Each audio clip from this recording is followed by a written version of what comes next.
Namaste. Welcome to Tridevi Chamunda Mandir in Denver, Colorado. I'm Yamajit, and welcome to this first night of Navaratri, the 9 nights of Mother Divine. This wonderful new moon night in Aries, and I'm so glad that you could join me this evening. So, our broadcasts are going to be similar to the ones that we presented during the fall Navaratri season. I'm going to be centering our pujas around a particular scripture. So last time it was the Devi Maya. This time it will be another key scripture in the Shakta tradition, that is the goddess-centered tradition of Hinduism, the Devi Gita, or the Song of the Divine Mother, Song of the Goddess. So to give just a little introduction, I'm going to share a very short article from Yogapedia. Devi Gita is the name of a Hindu text that is part of a larger text, the Devi Bhagavata Purana, also known as the Srimad Devi Bhagavatam, a pretty extensive work. It is a Sanskrit text that is part of the Purana, that is the epic genre, important in both Hinduism and yoga. Though not well known, the Devi Gita can be translated as Song of the Goddess. The Devi Gita was composed around the 15th century CE and is thought to be written in partial imitation or in reverence to the more famous Bhagavad Gita, which was composed 15 centuries earlier. Like the Bhagavad Gita, the Devi Gita is a philosophical treatise. In it, the divine female is presented as the powerful creator of the universe. The Devi Gita is believed to have its roots in a change in theism that occurs around the 6th century towards seeing the supreme being or God as more of a female figure. And this would have happened right around the time of the rise of the Tantric movement. This followed the rise to prominence of several male deities. Initially, the interest in God as a female figure saw her portrayed as a fierce, violent, and bloodthirsty great goddess or Mahadevi, but later she became a gentler world mother figure. Thus, the goddess or supreme female appears in the Devi Gita. In the Devi Gita, the divine female is portrayed as a powerful yet compassionate, benign, and beautiful. She is seen in much the same way as the god Krishna in the Bhagavad Gita, as the universal cosmic energy or consciousness that resides in each being. The Devi Gita is therefore a non-dual text, and its dualities, and all dualities are presented as incorrect or illusions. Instead, the liberating knowledge to be gleaned is the interconnectedness of all beings, with Brahman as the universal soul. The Devi Gita also discusses Bhakti Yoga, or the yoga of devotion, and describes Parabhakti as the highest level of devotion to the goddess, where the devotee worships for worship's sake and not for personal gain. So namaste. Looks like several people are joining. Please feel free to say a short hello in the chat section on the bottom of the screen. And so just to go a little further into what we're going to be doing. So we're going to be sharing one or two chapters from the Devi Gita each night. And we're also going to be honoring one or two of the Mahavidya, that is, the great wisdom goddesses, beginning with the first great wisdom, Ma Kali, the goddess of time and the remover of darkness. So she'll be included as part of our invocation. So I'm going to begin by reading the day's selection in English. So today we're going to be covering chapter 1, chapter 2 tomorrow, chapter 3 Wednesday, chapters 4 and 5 Thursday, and 6 and 7 on Friday. All of those pujas will be at 7 p.m. On Saturday and Sunday, our pujas will be at noon. Saturday, we will go over chapters 8 and 9, chapter 10 on Sunday. And then April 19th, next Monday, chapter 11. And then the last chapter on Tuesday the 20th, chapter 12. And these are all going to be broadcasts. And then on Victory Day, the 10th day, the day we celebrate the Divine Mother conquering all of our inner demons, I'll be at Shiva Sai Mandir presenting the culminating puja, and it will be a fire puja to the 10 Mahavidya goddesses. And that will also be at 7 p.m. on the 21st. And I invite you to take a look on Shiva Sai Mandir's website, shivamandir.org, and you'll get information as to the Zoom link to join in that broadcast, or you can come to Shiva Sai Mandir in person. So just looking, Bryce, namaste. Thank you for joining us this evening. Also, Thomas, thank you for joining me. So before we get into our reading and our puja this evening, and when we do our puja, I'll do the usual cleansing and invocations and 5-element offerings.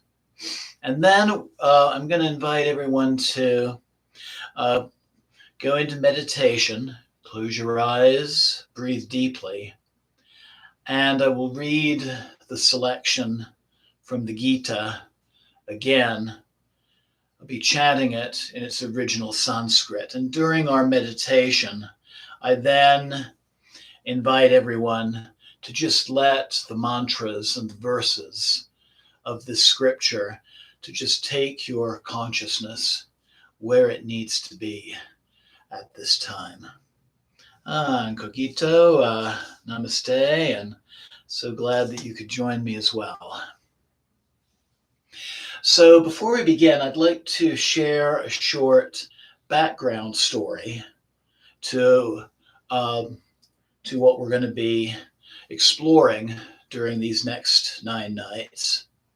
And really, what we're going to be celebrating and experiencing is a story within this story. And this is from Kali, Slayer of Illusions by Sarah Caldwell.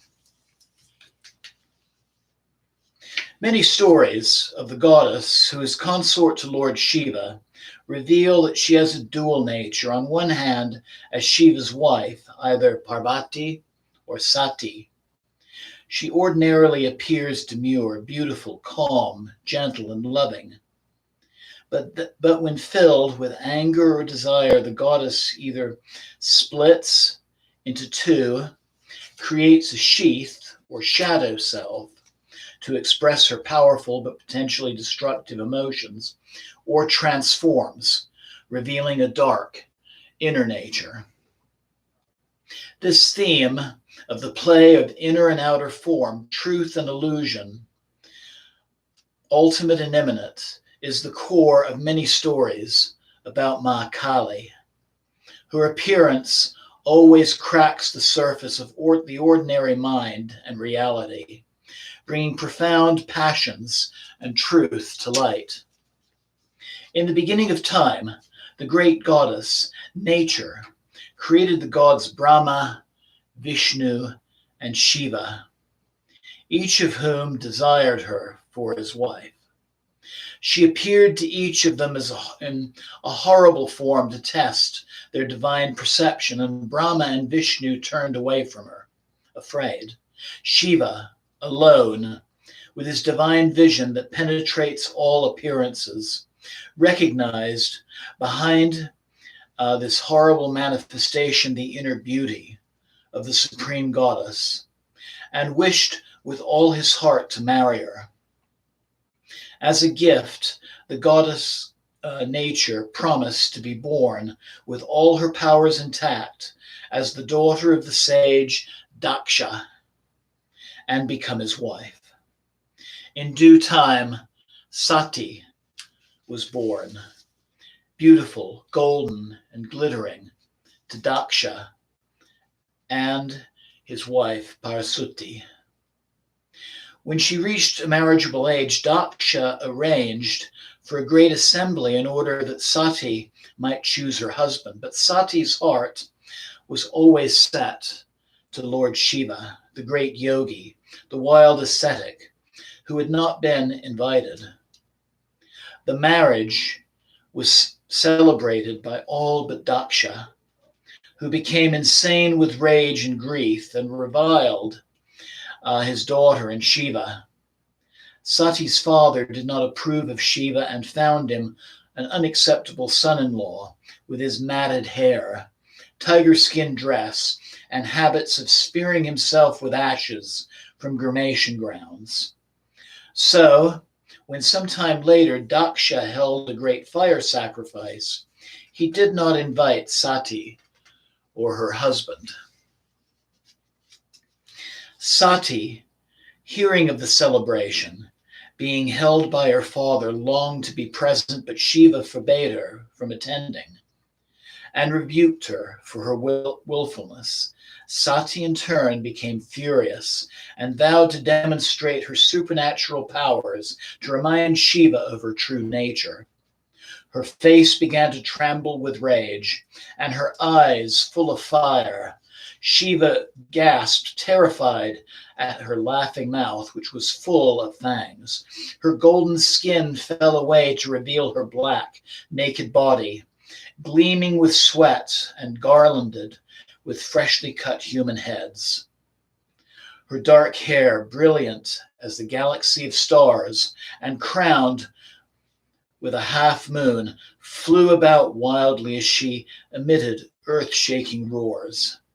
Seeing this terrifying appearance, Shiva ran away from Sati, full of fear. But wherever she turned, the goddess manifested as another, more terrifying form. In every direction Shiva ran, she appeared as one of the manifestations of the 10 great wisdom goddesses, the 10 Mahavidyas, who will also be honoring these nights, known only to the wise. When Shiva asked Kali, who stood before him, "Why are you black? Where is my beloved Sati gone?" Kali smiled and revealed to Shiva that she was none other than Sati.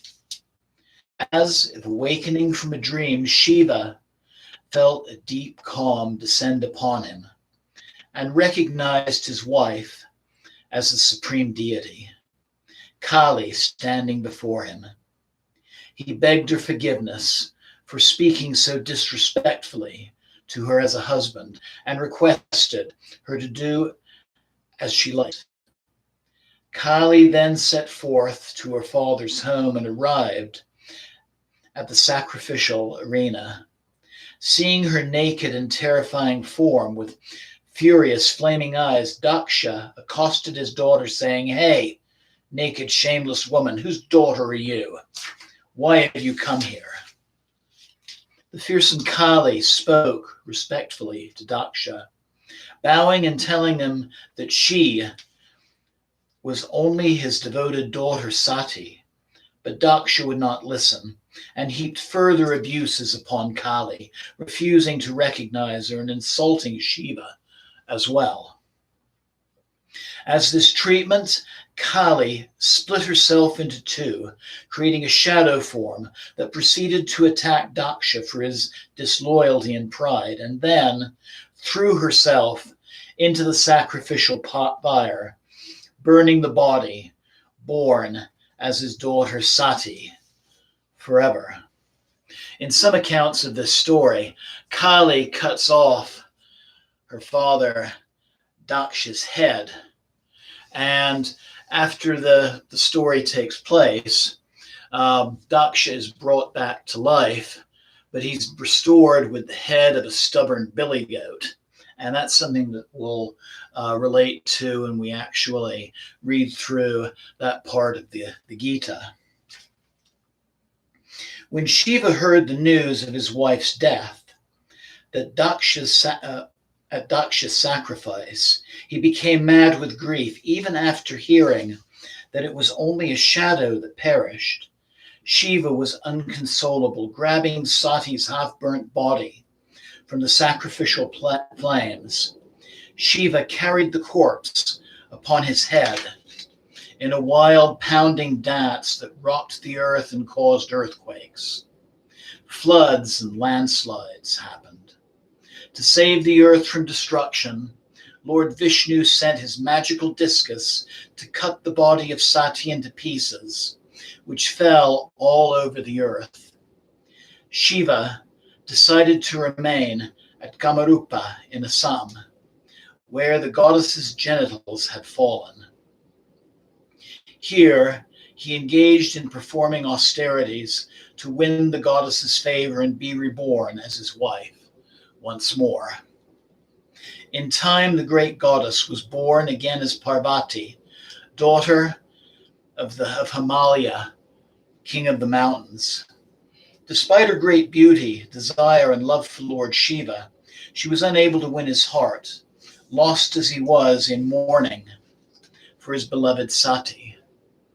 Parvati chastised Shiva for continuing to undergo penance to win back the very one who was standing before him.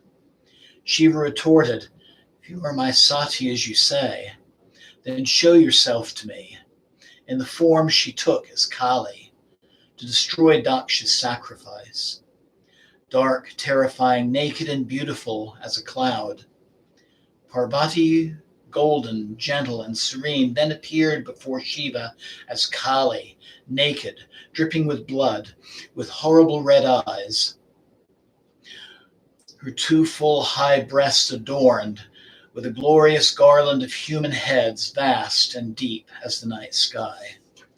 Seeing Kali's magnificent form, Shiva trembled with ecstasy. All of his hair stood on end, and he could not speak.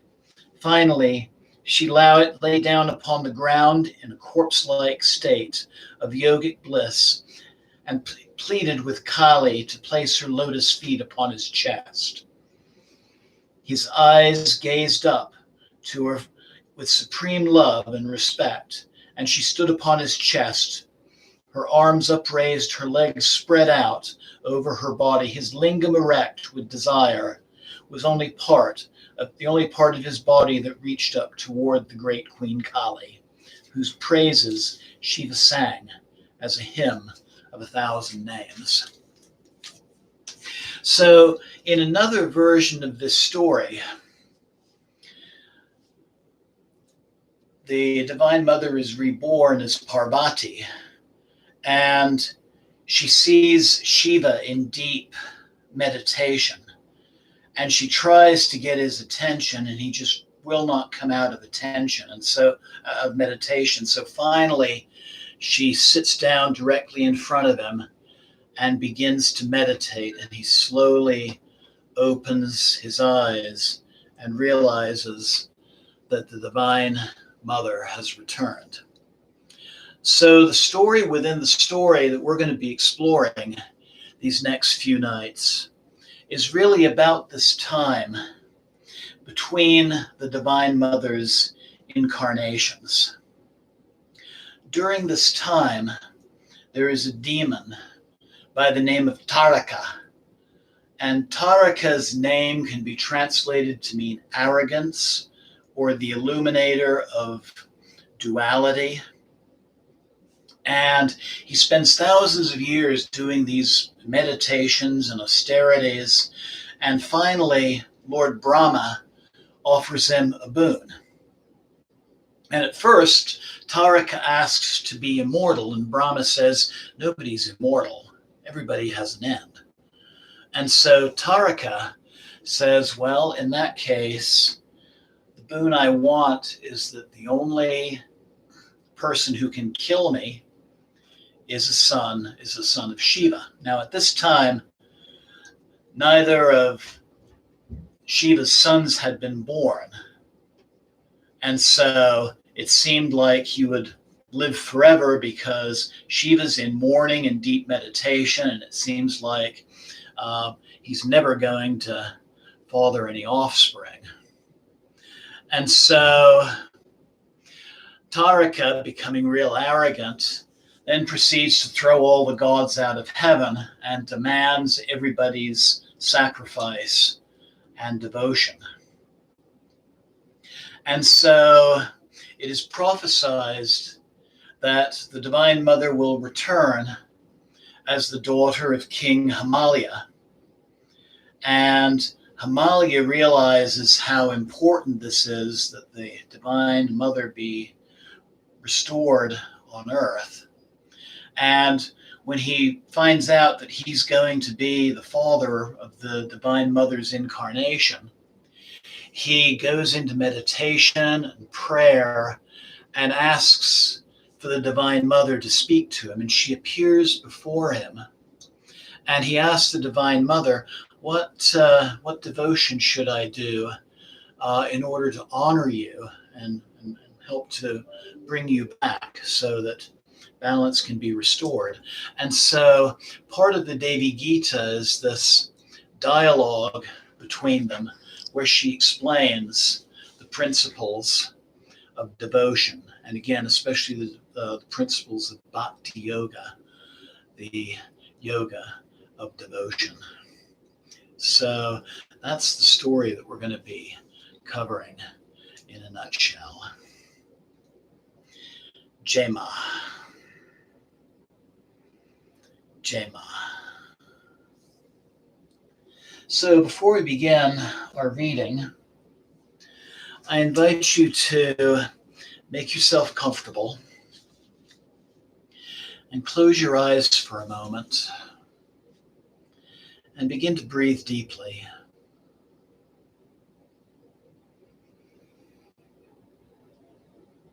And just take a moment,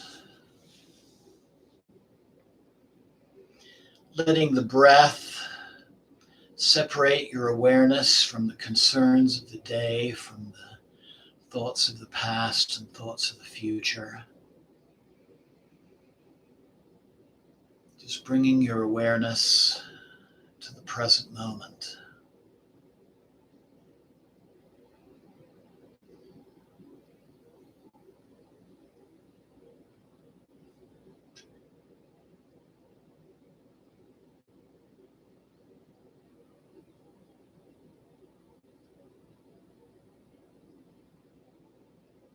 And I invite you at this time to think about a particular issue in your life, something that could use the guidance of the Divine Mother or her healing powers or her protective powers, but just something in your life that is ready to be healed or transformed.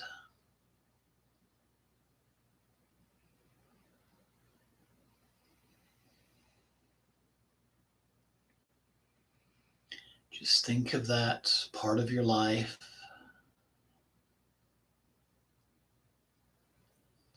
and allow yourself to envision what it will be like when this issue comes to resolution with the help of the Divine Mother. What does that healing or change look like? Does it have a name or a sound? And what does it feel like? Maybe even notice if there's a place in your body where you feel the energy of that resolution.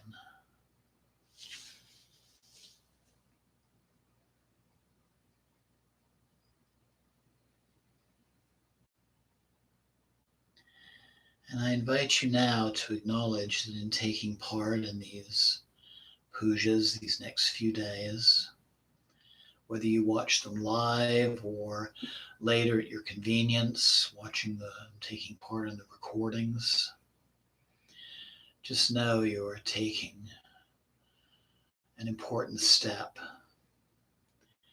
in that resolution with the help of the Divine Mother. Jai Ma, Jai Ma, Jai Ma.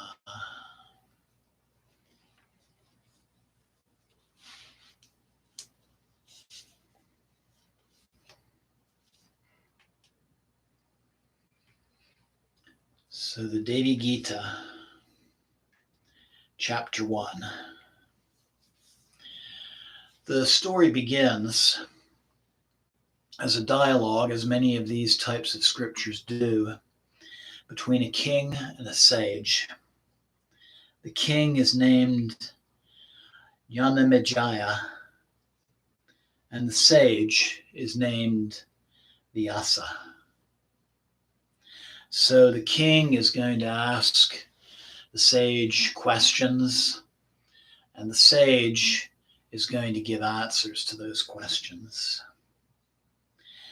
And Janamejaya said, Gauri, Lakshmi, Sarasvati in ancient times were given by the Supreme Mother to Hara, Shiva, Hari, Vishnu, and the one who sits in the lotus in Hari's navel, Lord Brahma. I have heard that Gauri, that name means shining one, that's another name for Parvati, is also the daughter of Himalaya and the daughter of Daksha as well. Hold on just a moment. I'm reading this from my iPad and something just happened to my screen. Oh, there we go. I also remember that Mahalakshmi is the daughter of the Milk Ocean. If they all evolved from the one goddess, tell me how they became the daughters of others. This seems to be impossible. Illuminate my doubts, O great wise one. With your sword of wisdom, cut my doubts to pieces. And Vyasa said, Listen, O king, as I elucidate the secret, which is supremely marvelous. There is nothing that may not be spoken for knowledge of a devotee to the goddess. The Supreme Mother gave the three goddesses to the three gods. Then those gods began performing the cycles of creation, preservation, and destruction. There was a time, O king, when forces of duality, Dayata, named Halahala, which means deadly poison, took birth. They had great strength and prowess and immediately filled the three worlds with their light. Their pride was great due to a boon given to them by Brahma, and with their own army they conquered the king of the mountains, Kailasha, and then took Vakunta as well. The adversary of love, Lord Shiva, and the opponent of Kataba, Lord Vishnu, became involved in a cycle of fighting for 60,000 years. They fought an incredible battle, greatly exceeding others. Shouting, ha, ha, in great tones, both the armies of the gods and the Danavas engaged in tremendous effort until finally the Danavas were defeated. They, Shiva and Vishnu, went each to his own place with a feeling of pride for the victory in the encounter, and each described to his own Shakti how the gods accomplished this defeat. When they, Gauri and Lakshmi, learned of their husband's pride from the encounter, they secretly laughed. And when Mahalakshmi and Gauri were seen laughing, then these two gods became uncontrollably angry, being thrust into ignorance by Maya, the power of illusion. They became abusive and offensive as their thoughts were flowing uncontrollably. From this behavior, the two goddesses left them immediately. Again, they went inside and became unmanifest, and all existence cried in agony. The two gods became without light, without energy, bewildered and unconscious. From their pride, both Hari and Hara, Vishnu and Shiva, had lost their Shaktis, and in losing their Shaktis, they lost their power. Just as, think of those times when we let our own egos get in the way and we tune out that divine consciousness that's always there. Lord Brahma became very anxious. What is this present circumstance between these two principal deities? Tell me how they became incapable of performing their functions. What is the reason for this? Why are they not present? Will the entire universe dissolve into undistinguishable existence? I don't know the reasons for this, nor what is feasible to be done. This with great anxiety, he closed his eyes in contemplation. Then he saw the supreme energy's anger had risen, and this was the cause. The lotus one, Brahma, sought to be careful that creation did not cease, O excellent king. Then he began to perform all by himself those functions which were being neglected, that is, preservation and dissolution. Because of the intense exertion of his energy, his time was absorbed in these activities, and they became his only austerity. To search how to gain their, that is, Shiva and Vishnu's health again, he called his sons and invited those dharmic souls, Sanaka and others, of truthful vows. Then they explained to them, I am so occupied by these worldly functions, I cannot engage in the performance of austerities. You proceed with objective of pleasing their Shaktis while I continue the heavy work of the universe. Shiva and Vishnu have become negligent and inattentive because of anger of the supreme energy. Do what is possible to make the supreme energy pleased, performing extremely difficult austerities with devotion, and gain them possession of their former state, united with their Shaktis.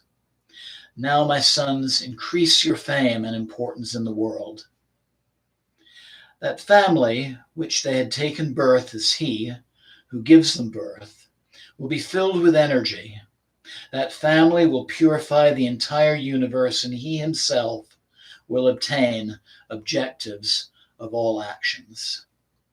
And Vyasa, the sage, then said, hearing the statements, the great father Daksha and the others who were pure within all went into the forest with desire to meditate on the Supreme. So this sets the stage for ultimately what's going to be the birth of Sati, the first earthly incarnation of the Divine Mother.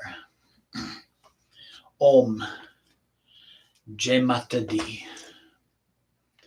Jai Mata Di. Jai Mata Di.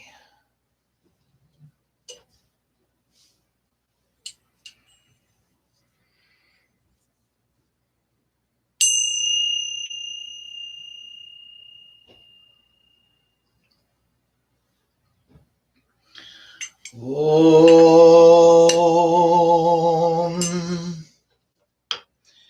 Pavitra Pavitrova Sarvavastam Gatopiva Yashmade Pandarikaksham Sabhyabhyanta Sushi.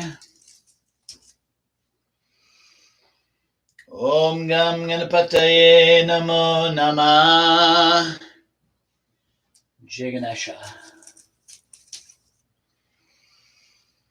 Om Sri Gurubhyo Namah. Jai Guru. Om Namah Shivaya. Om Namah Shivaya.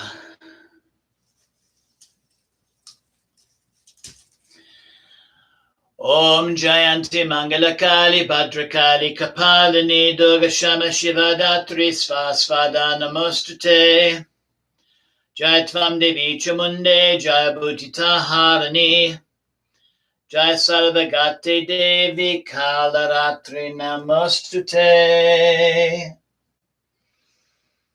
Jai Ma Kali.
Jai Ma Kali.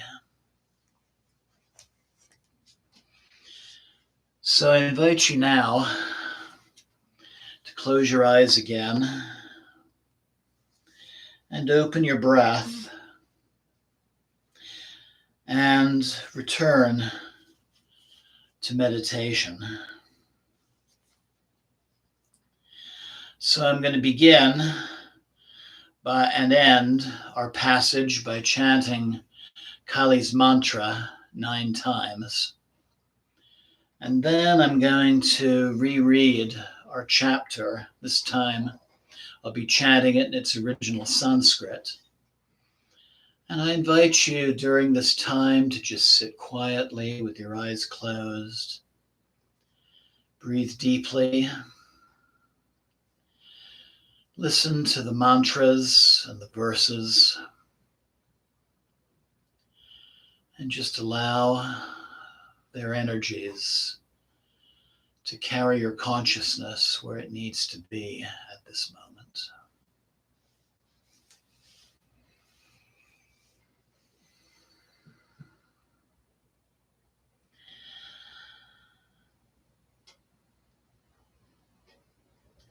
Om Krim Galike Namah. Om Krim Galike Namah. Om Krim Galike Namah. Om Krim Galike Namah.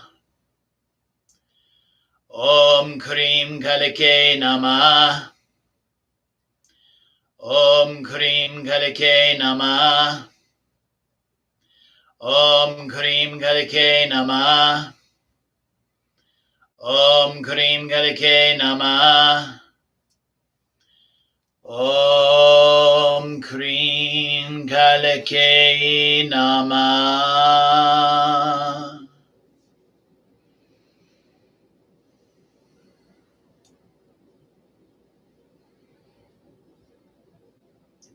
Yanamajaya Uvacha Gauri Lakshmi Savatyo Datva Puram Parambaya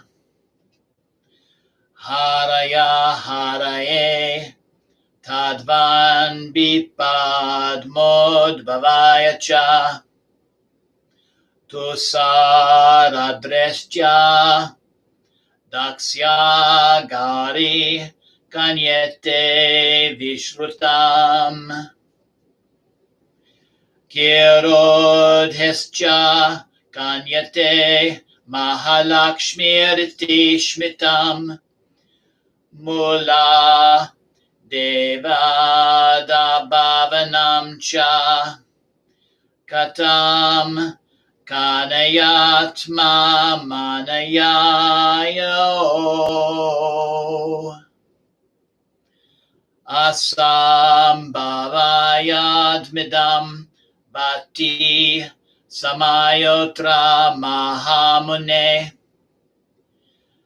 Chindri Janitsina Tam Tvam Samse Adeshe Datapara Vyasa Uvacha Snunurajan Pravaksyami Raksham Paramadbhutam Devi Bhaktyasya Te Chidvacham Nahi Vidyate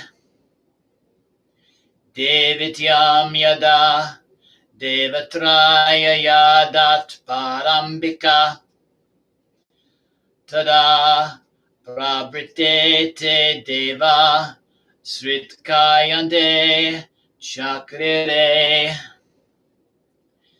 Kasrim Sichit Samaye Rajandaya Halahala Bidaya Mahaparakrama Jata Straskoyam Tarajitam Kanat Brahmano Varadanana Darpita Rajata Chalam Rorod Humni Jasana Bistata Vyakunta Mevacha Kamri Kayat Parischa Yodhoge Yogam Cha Chakrita Savisva Saranantam Vyodi Yodam Mayo Mahot Kayam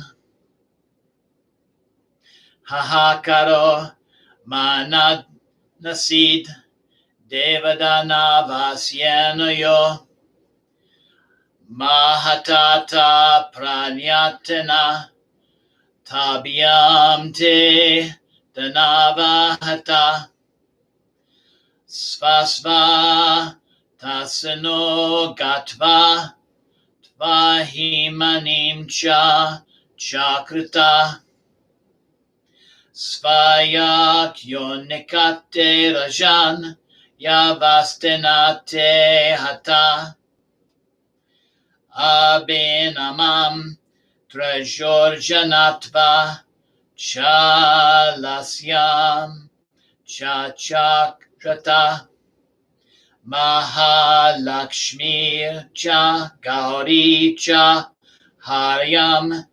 Dritvatayostutta Devativa Sankrodaha Mohatva Dimaya Dorudram cha dada toravamana purasaram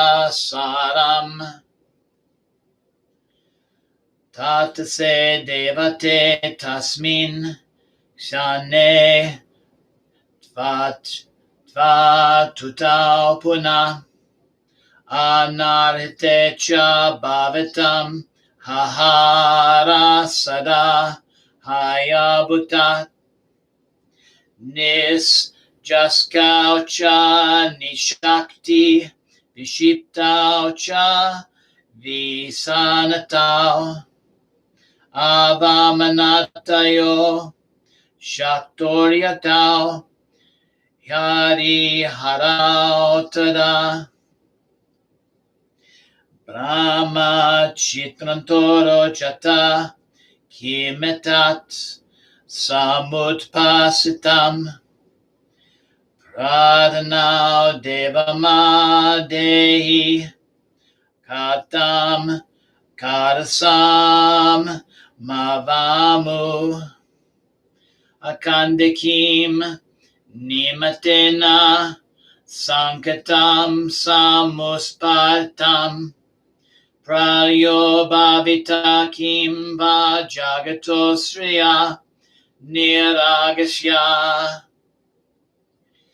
Nimatam Naivajane Ham Katam Karya Pratikriya Iti Chintatoro Taranam Dayanao Melita Lochana Parashakti Prakopatao Natjata Metaditi Sma Yana Stada Sarvahana Pradmayo Bone Potama Tata Sayocha Yakaram Svameva Karotada Svashaktinja Paraverena Kiatkilam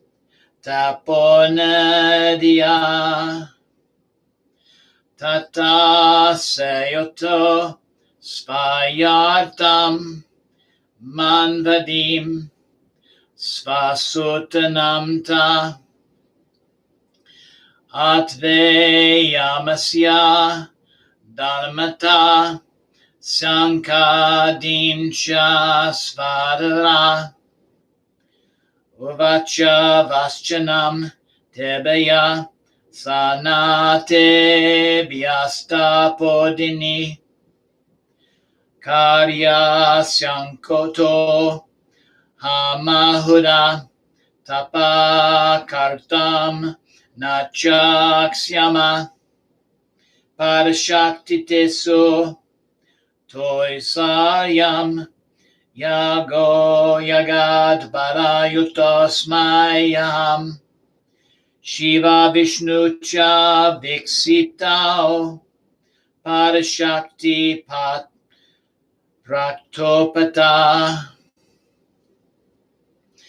Tasmitam Paramam Shaktim Yoyam Santosya Vanyavata Ada Brutam Tapagrita Bhaktya Paramaya Yutta Yatata Purvavrita Cha Satyam Shakti Yutta Vapi Tata Krurta Matpura Yashod Hirbhava Videva Kuleyasya Bhavjanama Tayo Shaktyo Tratkalam Pave Jagatim Sarvam Krita Krityam Svayam Bhave Vyasa Uvacha Pita Mahavacha Srutyagata sarve vanatare Riradhe Yisva sarve Daksyada Vimalantara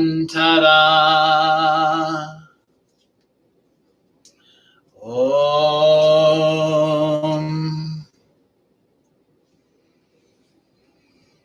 Om Krim Galike Namah Om Krim Galike Namah Om Krim Galike Namah Om Krim Galike Namah Om Krim Galike Namah Om Krim Galike Namah Om Krim Galike Namah Om Krim Galike Namah Om Krim Galike Namah.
I invite you now to take a deep and clearing breath,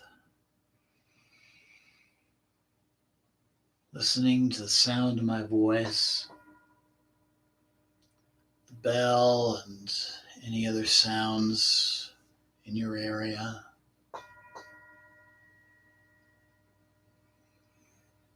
Become aware again of the sensation of your body seated where it is,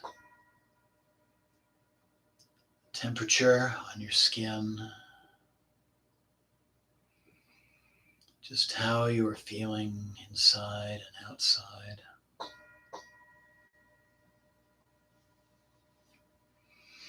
Slowly moving your fingers and your toes, your arms and hands, bringing your hands together at heart center, listening to our benedictions.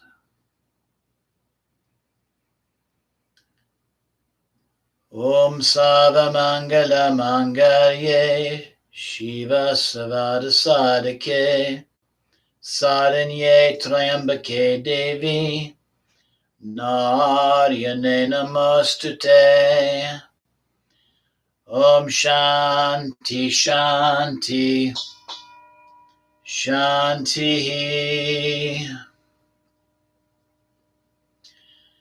Om Sana Vavatu, Sana Bunaktu, Saviryam Karavavahai, Tejasvinavaditamastu, Mavidvijavahai.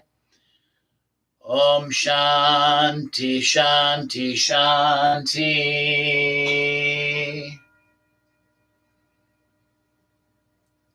Loka Samasta Sukhino Bhavantu. Loka Samasta Sukhino Bhavantu. Loka Samasta Sukhino Bhavantu. Om Shanti Shanti Shanti.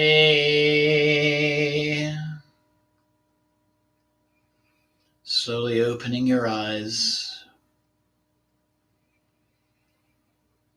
thanking the Divine Mother for her presence this night and the nights to come. And namaste and Jai Mata Di. And thank you so very much for joining me.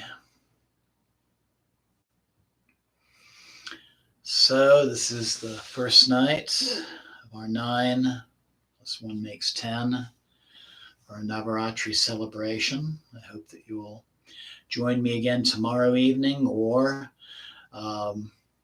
if you're unable to join me at that time, you're always welcome to watch and meditate with the broadcasts. So thank you so much for being here. Blessings always. And until tomorrow night, Jai Ma. Jai Ma. Jai Ma. Thank you and good night.